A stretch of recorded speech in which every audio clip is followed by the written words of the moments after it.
Hello, hello, reading more Game Club. I really love this series. It's so hard for me to explain why. Look at this pixel art. Adorable little deer. Something about the style of it too. That this has all the trappings of pixel art. You know, it looks like pixel art, but it certainly looks like a drawing of pixel art. It's not pixel art that has been rendered into black and white for the manga. It isn't any sort of manipulation of a screen capture. It's someone drawing pixel art, which for some reason is so endearing to me, so interesting. Strong and healthy fun. Soon be off to an exciting adventure. Live strong, little deer. Yeah, another different colored deer. She's so adorable. His soulmate, perhaps? Time to make their children. What a warm family this will be. Oh, Suakun! So dear! She just can't take it. Ah! She's playing another killing game. She's killed 7,565 soldiers. Yokata. Sure, something else. Attached to objects and digital organisms to an abnormal degree. The gentle Suakun. Rebelling against society, or fighting against it or something. Anyways, she's ferocious. The Demon Lord, Morishita-chan. Sure, they'll be able to make great games once they get serious about it. Right now. It's true, though. This sort of dynamic, the dynamic between the two, is very, very interesting, where she loves games because they let her live out fantasies that are meaningful in the real world. He loves games because the real world has no meaning, and therefore, so it's one is like the game reflects, the game is like an outlet to things impossible in the real world, whereas here the real world has no appeal. And then, of course, their attitude towards how you interact with these virtual spaces is totally different. Violence, creation. It's Pokepocalyptic Monster Racing RPG. Just slapping together, didn't we? So it's a pretty good first try. Expecting great things out of him. Ooh, Vice Prez. Don't see him too often. Mite mite. The next day, Suakun is crying. I feel so bad for the monsters. Why are they even born? They live just to be killed by the protagonist. I remember as a little kid thinking things like this too. That it seems sad that all of these monsters exist just to be killed. I remember reading. This is like such a strange thing to bring up. Maybe I can. I don't think I can find it. I'm too lazy to find it. But on the website Bomani So's, which is a piracy community for rhythm games, specifically like getting Japanese rhythm games hacked and cracked and dumped such that you can play them in North America. Great service to the community. Anyways, on SOWs, there's an IRC channel, and then there's a quote database for the IRC channel, like stuff that's said in the IRC channel that people find funny, just like tons and tons of IRC quote databases on the internet. But there was one that was like, it's like I tried playing 2DX on Opiates last night, and I just broke down crying. People are like, what are you talking about? He's like, I thought all these notes are just created to be destroyed. Fuck this. I wish I could remember the exact wording, but it's really, really funny that the notes, just the notes scrolling down the screen, this person empathized with. They're the protagonists, then we wouldn't have to kill them. Oh, for thinking this. Look at Morishita-chan. The game is about raising plants. Morishita-chan kills them instead by giving them too much water. Anything you can is a weapon. Let's play a city builder, or could I let loose the disasters? They both have this real chaotic urge to destroy. Cruel if you keep doing this. Shen's been a real good girl lately, even in class. Some big chopsticks or rip papers to shred like before, right? It's incredible. Improving grades can lower a child's aggression. It's announced this at the next academic conference. So which one? Just Prezo's sense of humor I find really relatable too. Victimizing digital organisms. Here's a moving tale concerning the death of digital organisms for you. One day, I was crying after my parents scolded me. A friend of mine felt bad for me and wanted to cheer me up. As he joked, he made the player character do this.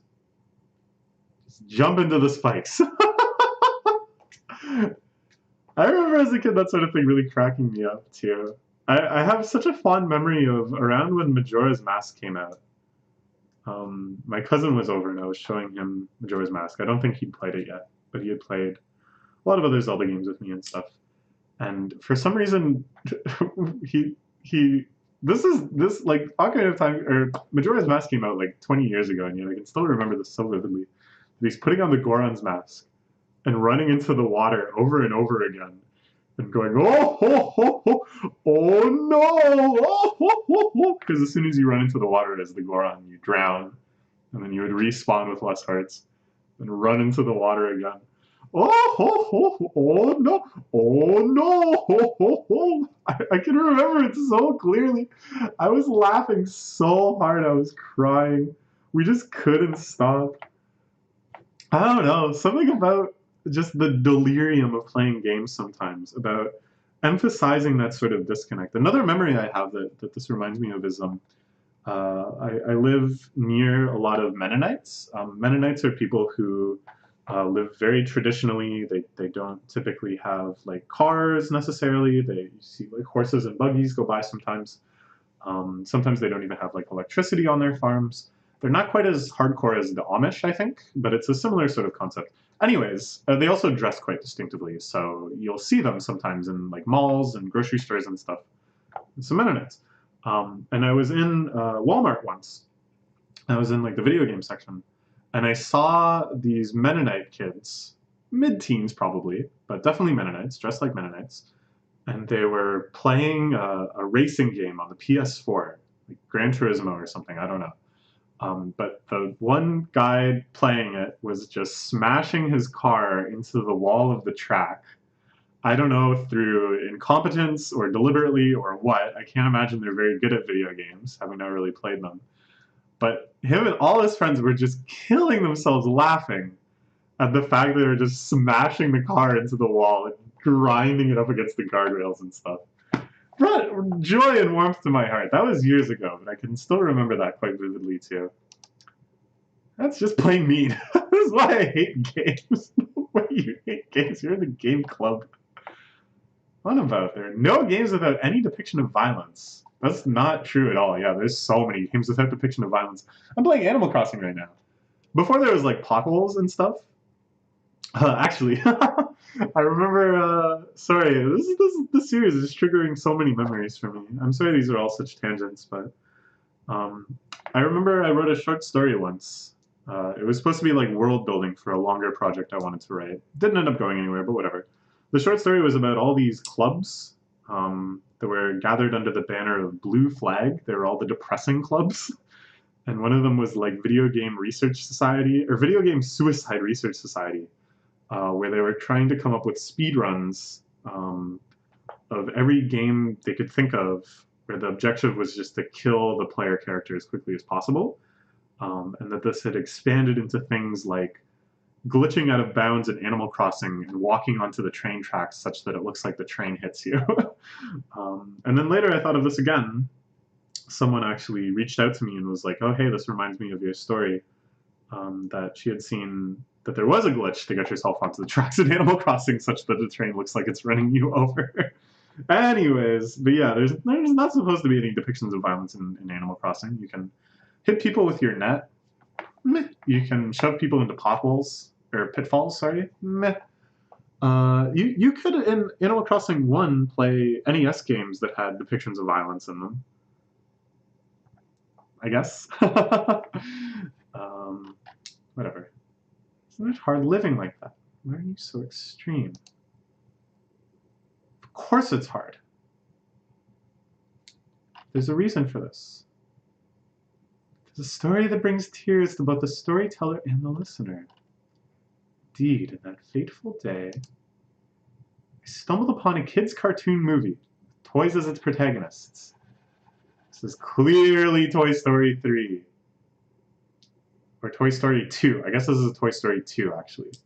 Because this is supposed to be the Jessie equivalent. Who Woody meets up with in the museum, or in the pre-museum collection of Big Al. And she's like, yeah, I had a kid who loved me too. And it plays that really heartbreaking sequence that looks just like this. So this is very clearly a nod to Toy Story 2. That scene made me cry as a kid a lot. So it sticks out in my mind. Didn't throw us out. Let's go home.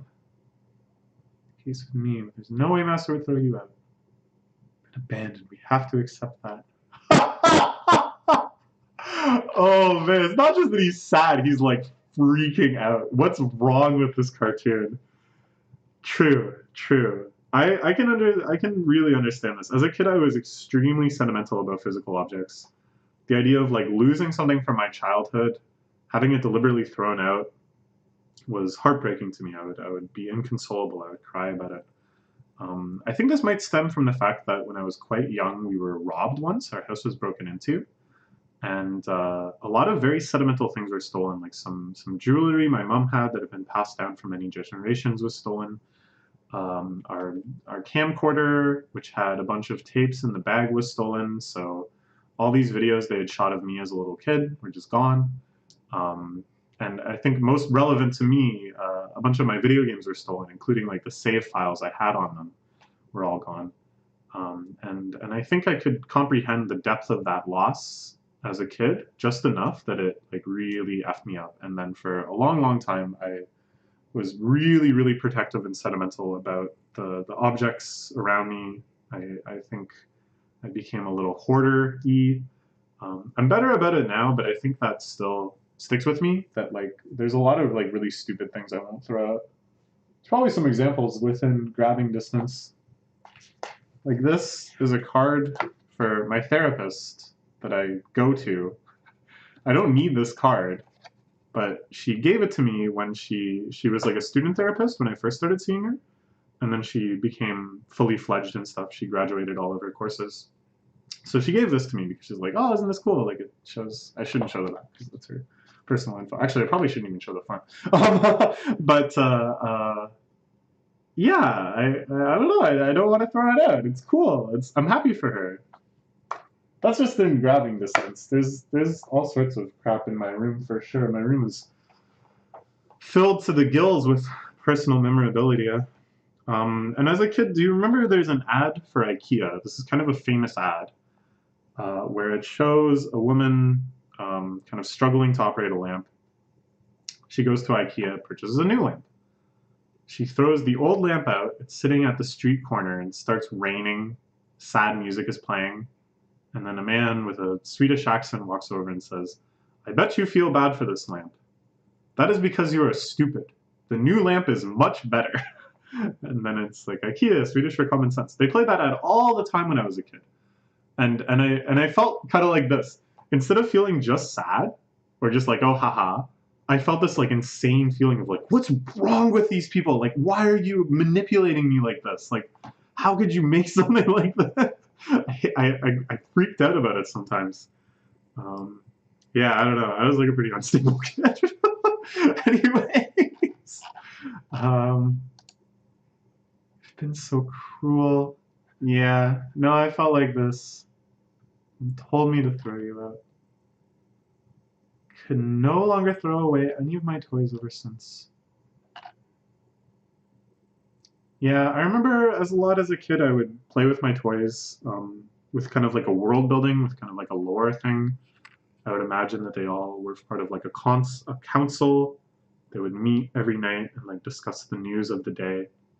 It was all part of like a large imaginative story that I had that involved video games that I wanted to make one day and books I wanted to write and stuff. And it was all very intricately tied together. And you know, they would, and I remember thinking like, I remember even as I was doing it, even as a kid, it would be stuff like if I would get a new stuffed animal, all the other stuffed animals had to convene and determine like the role for this one and introduce them into the society, and all the characters, these little stuffed animals and toys and stuff would introduce themselves and such. I remember thinking even when I was doing it then, like, at some point I'm going to stop, and that's going to be sad that I won't do this anymore. I knew that at some point I would stop. And then I knew that at some point I wouldn't care that I stopped too. I foresaw even that. And sure enough, I don't care anymore that those stuffed animals are back at my dad's house, just slowly gathering dust in my old room. That's fine. That's just how it is. Maybe I would be sad if they were thrown out or if they were destroyed somehow, but I'm not really upset about it. But I knew as a kid, like, that this would happen, that someday I would stop being so intensely attached to them. And that felt like a very somber feeling back then.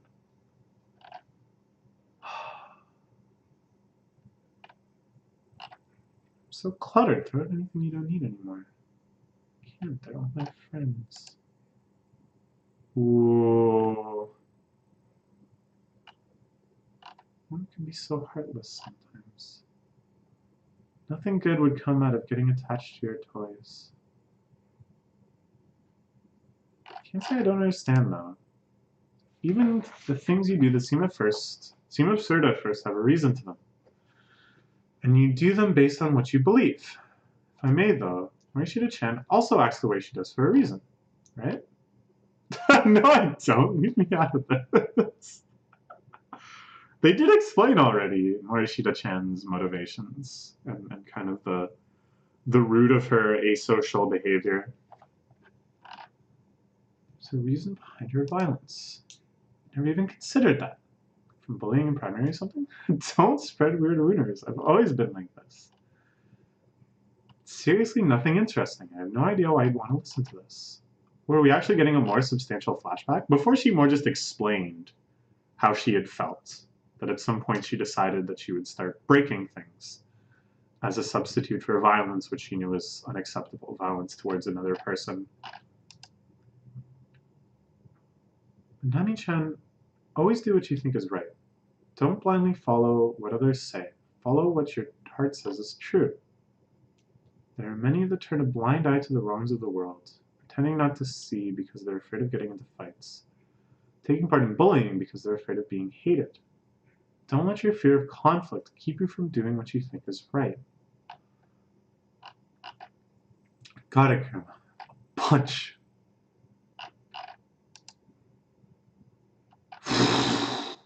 And this is the rampage that we heard of before, where in the name of justice, in the name of finding out the culprit, she threw things and threatened things, and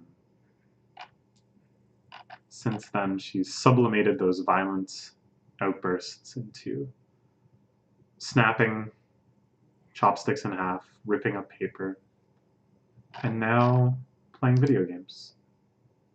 Just hate those that do things behind people's backs. To name my way of thinking, Jane is me personally, isn't it? Exactly. Couldn't care less however your head works. It's you I don't like. Others. Objects last longer than people. And what object a person thinks is precious depends on the person himself. Going around and breaking them is nothing short of barbaric.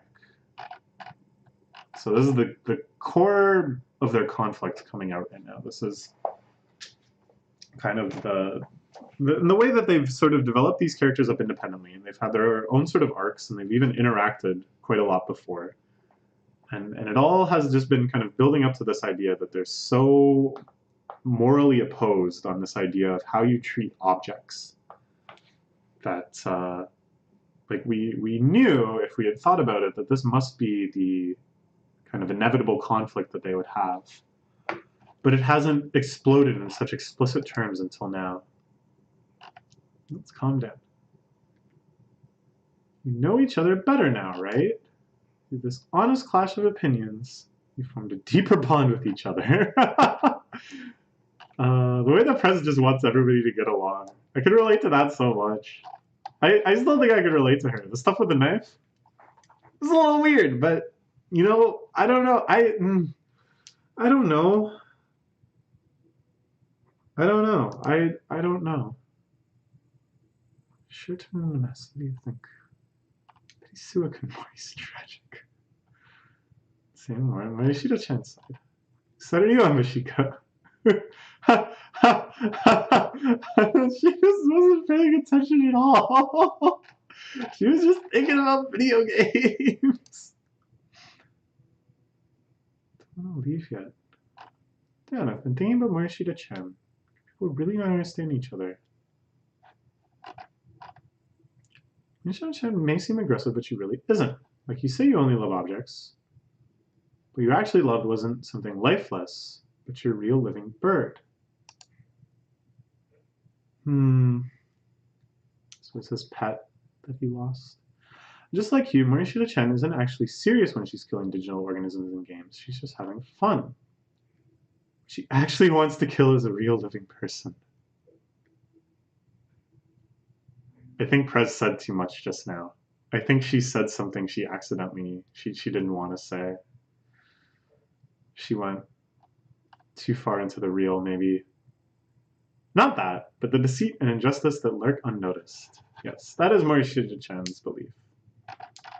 She just hates the unpleasant parts of society. She just hates how some people behave. Oh, that's it. Okay, that's it. Whew, jeez, wow. I don't know. I just really, I'm moved by this series. It feels like a lot of the manga and mediums of any medium we perceive kind of go up and over and make a connection again, if that makes sense.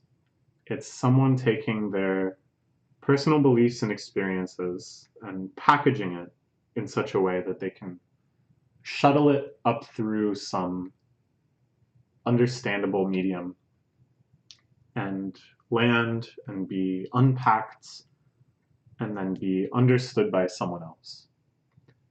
But in doujinshi, in more underground manga, sometimes it feels like someone has just reached out directly to you with no packaging whatsoever, with no sense of having to send it up and over. It feels like someone, this person, Imitation Crystal, has somehow just reached out directly to me. Look at that. Yeah. Who the heck is this person? Okay. Let's look forward to more. Probably it'll end soon. That's my feeling. All right. Goodbye.